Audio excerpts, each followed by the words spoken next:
Hello YouTube, I am Matt and I am doing a Feather and Inkwell review on a Feather and Inkwell. That is right folks, I am starting from the very basics of all fountain pens. A dipping feather pen. A dip. If anyone gets that reference. To start with, this Feather and Inkwell comes from a company called FindCowLeather by YOYO. Those two are in conjunction with each other, but the main company off of Etsy is FindCowLeather. The product is called the Feather Pen Set 1502 World Map Series. This is the box it came in. So it's a fairly large box, and this is the feather and the feather holder, and it has a dip nib. Very different, and of course because it's an old style dipping nib, it is in fact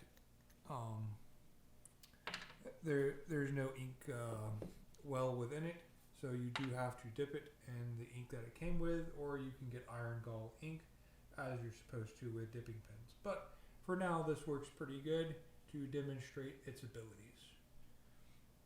So inside of the box, it originally came tied in like such, and you had the place for both the holder and the ink within it.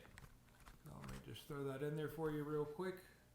So that's kind of how it came, with the feather tied in there, and it has a total of 6 nibs that it comes with. So you could be really creative with the width of your lines, as I'm about to demonstrate in the notebook. So the Feather and Inkwell, reviewing the Feather and Inkwell, and we're going to flip to a closer view right now. Alright, and we are back. So I'm going to start with some of my review factor here. Pop factor for writing with a feather, I feel like is an 8. It is definitely making a statement if you feel the need to write with a feather and inkwell. It only weighs 13 grams. That is one of the best points of writing with a feather and an inkwell. You have a lot less mechanism, you have a lot less things. Of course, feathers weigh almost nothing. Total length of this particular feather, all the way down to the tip of the nib, is 9.5 inches. Materials, bronze, and of course feather. Number of nibs included are 6. 6 nibs are included in this.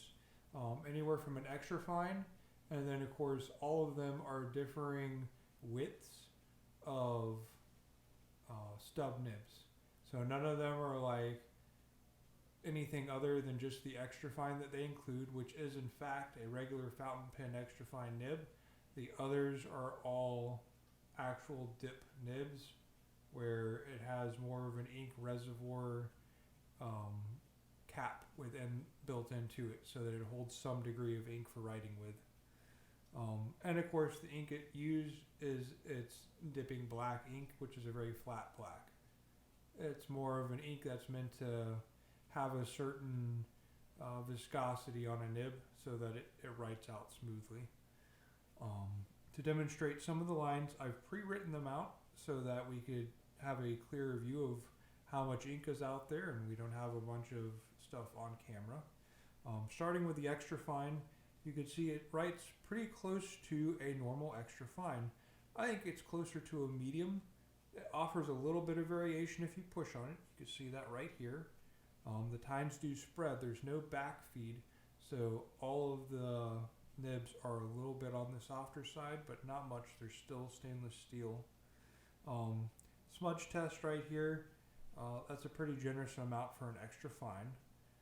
The next smallest one is actually the highest number they show, which is the number 5, and you could see that is a giant step up from the extra fine to the number 5.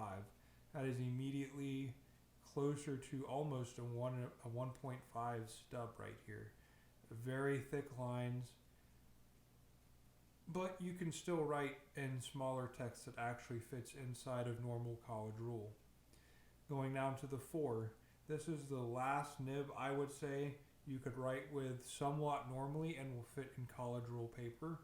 But you see going down from even in this 5 range and especially down in the 4, it puts out a lot more ink. It's a lot closer to a small brush in terms of the amount of ink that it's putting out. The number 3 starts hard if you are not writing in specifically angled script. Having that flat a nib that's that wide, it needs certain angles to write well with. It is rather sharp. You could see very, very thick lines going down, very, very sharp, thin lines going across. And you could see it's much more suited for larger text. That's why I started writing in much larger font. Here's some of the lines that the number 3 creates. You can see even broader, wetter lines going down. You get a little bit wetter going across, giving you a little bit more line variation, but nice big smudge. A lot of ink putting out on this one. Very close to a brush. This is some of the biggest ones here, of course. These are the last 2, the broadest nibs that it comes with. The number 2, very thick, very broad. This is probably only 2 to 3 letters per dip at this point. You're no longer even putting out a whole word per dip of the pen. And this is the smudge test from that. Very, very wet, puts out a lot. It saturates the paper. If I didn't have this Rhodia paper, it would have saturated straight through. Lastly, the number 1.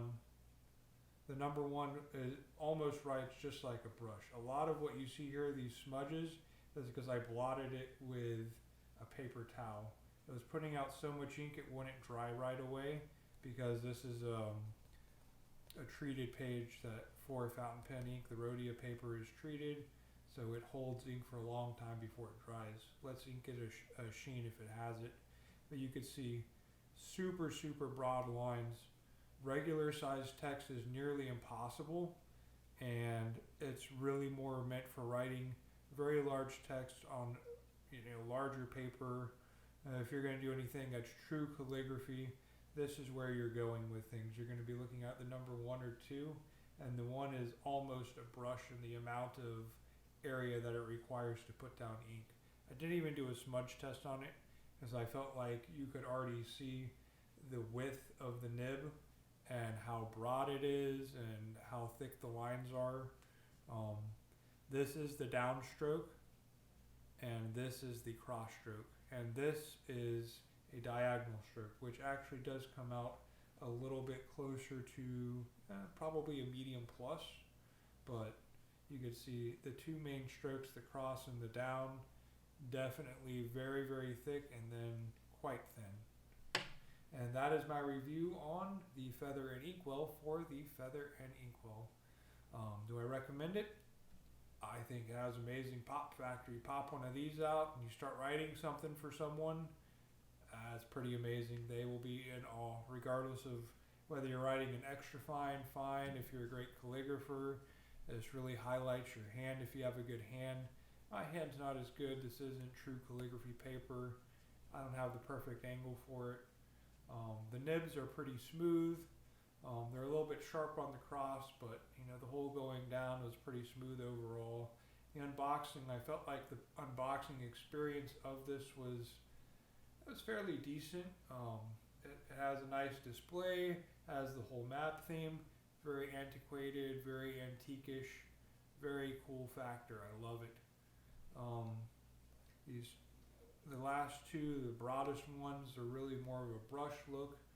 I feel like it does a lot for that style of writing, and it definitely gives your handwriting a giant flair. If you don't have good handwriting, not recommended. And that is it, folks.